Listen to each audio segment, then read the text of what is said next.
Assalamualaikum warahmatullahi wabarakatuh. Perkenalkan, nama saya Anna Nusofi, NIM 4512420008. Kali ini saya akan menjelaskan praktik K3.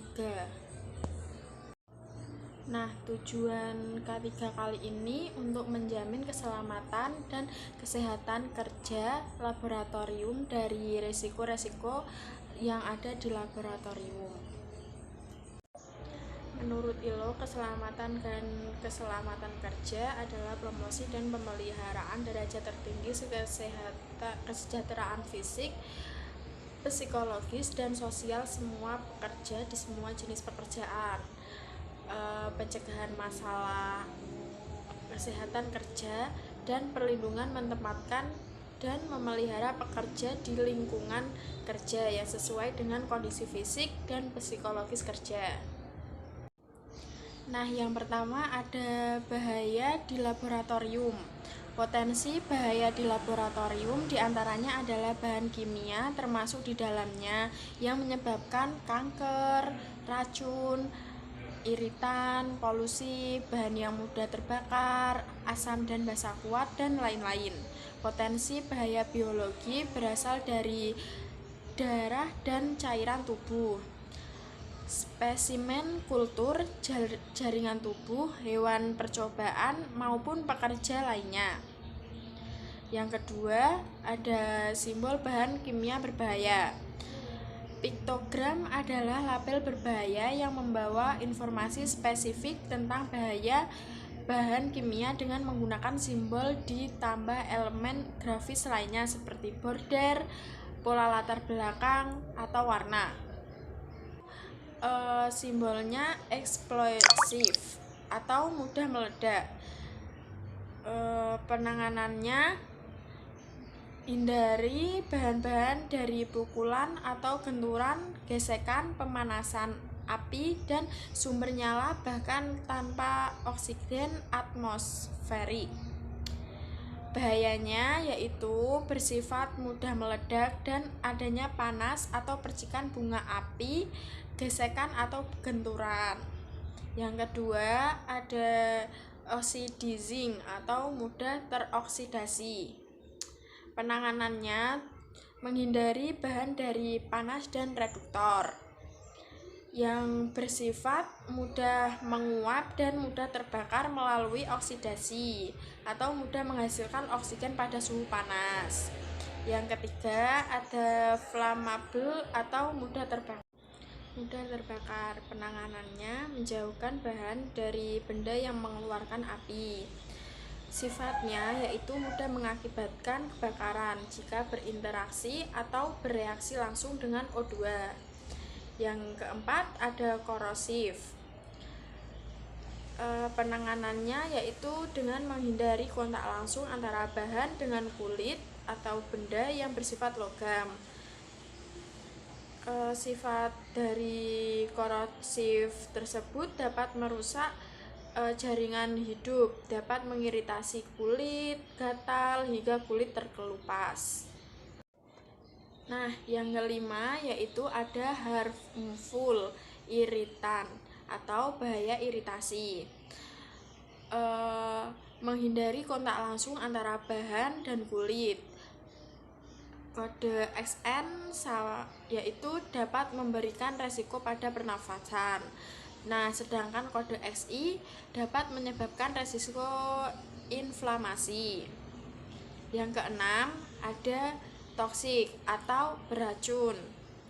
Penanganannya yaitu jangan menelan dan menghirup, hindari kontak langsung.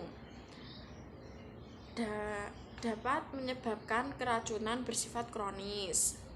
Nah, yang ketujuh ada dangerous for the environment, yaitu tidak membuang limbah bahan kimia langsung secara bebas karena akan berdampak dalam waktu kurang lama yang kurang baik bagi kelangsungan ekologi.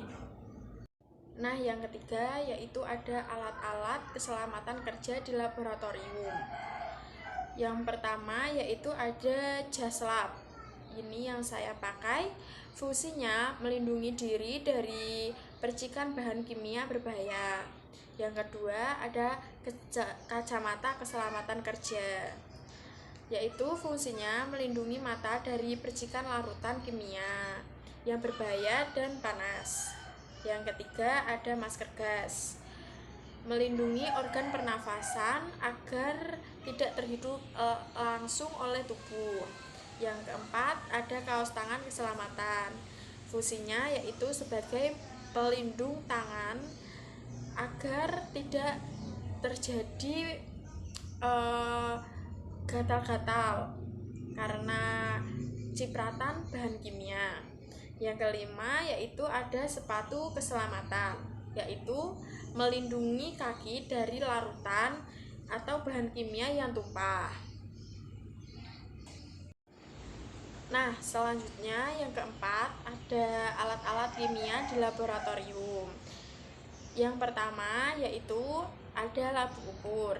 Fungsinya untuk mengencerkan larutan sampai volume tertentu dengan ketelitian yang tinggi. Yang kedua ada Erlenmeyer, yaitu sebagai tempat untuk menampung bahan kimia sementara. Yang ketiga gelas kimia, sebagai tempat mengaduk, mencampurkan dan memanaskan cairan. Yang keempat yaitu ada tabung reaksi, yaitu sebagai tempat pengenceran. Yang kelima rak tabung reaksi, tempat meletakkan tabung reaksi. Yang keenam ada pipet tetes, mengambil bahan dalam jumlah sedikit. Yang ketujuh ada pipet volume, yaitu untuk mengambil bahan dan mengukur volume larutan. Yang kedelapan ada bulb, fungsinya yaitu menyedot larutan. Yang kesembilan ada gelas ukur, alat ukur volume cairan dengan ketelitian rendah. Nah, yang ke-10 ada termometer, fungsinya untuk mengukur suhu larutan. Yang ke-11 ada botol semprot, fungsinya yaitu sebagai tempat penyimpanan aquades. Yang ke-12 yaitu ada penjepit tabung, fungsinya untuk menjepit tabung reaksi. Yang ke-13 ada kaca asbes, yaitu sebagai alat pemanasan kaca yang berisi cairan. Yang ke-14 ada bunsen, yaitu fungsinya sebagai alat pembakar yang menghasilkan api untuk memanaskan larutan. Yang ke-15 ada kaki 3, fungsinya sebagai penyangga alat dalam proses pemanasan.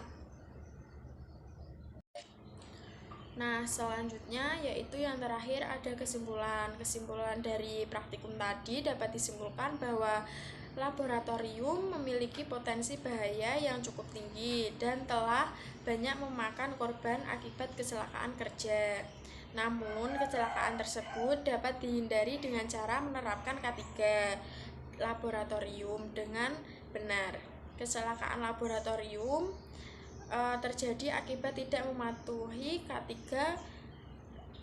laboratorium. Oleh karena itu, pentingnya edukasi sebelum melakukan praktikum mengenai alat-alat keselamatan laboratorium serta alat-alat kimia laboratorium yang akan digunakan dengan tujuan agar praktikum dapat berjalan dengan lancar, sehat, dan aman. Sekian, terima kasih. Apabila ada salah kata, mohon dimaafkan. Wassalamualaikum warahmatullahi wabarakatuh.